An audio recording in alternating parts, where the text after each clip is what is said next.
So guys, আপনারা দেখতে পাচ্ছেন যে ডেলিভারি করতে করতে চলে এসেছে হাতিবান্ধা হলদিবাড়ি। কিন্তু হলদিবাড়ি তো দেখলাম না, কিন্তু পাটবাড়িয়ে বেশি দেখি লাগছি। তো কোন দিন যে আবার পড়বে ডেলিভারি পাটবাড়িতে। তো এটা কিন্তু জায়গার নাম হলদিবাড়ি। তো এখানে দেখতে পাচ্ছেন যে পাটে বেশি হলদির চেয়ে। এই যে হাঁস ডেলিভারি করতে করতে চলে এসেছি হলদিবাড়ি। তো জাস্ট পাট, এই হলদির কয়েকটা গাছ আপনারা দেখতে পাচ্ছেন। তো কয়েকটা গাছ, হ্যাঁ নদী দেখা যাচ্ছে সামনে আবার নদী এলাকা দেখতেই পাচ্ছেন। দেখেন, সম্পূর্ণ ভিডিওটি শেষ করবেন ইনশাল্লাহ।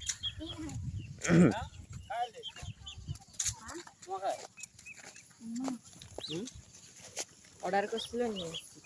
হ্যাঁ, এই নদী এলাকা চলে এসেছি। তো বাঁশবাড়ির কোন দিন যে আবার ডেলিভারি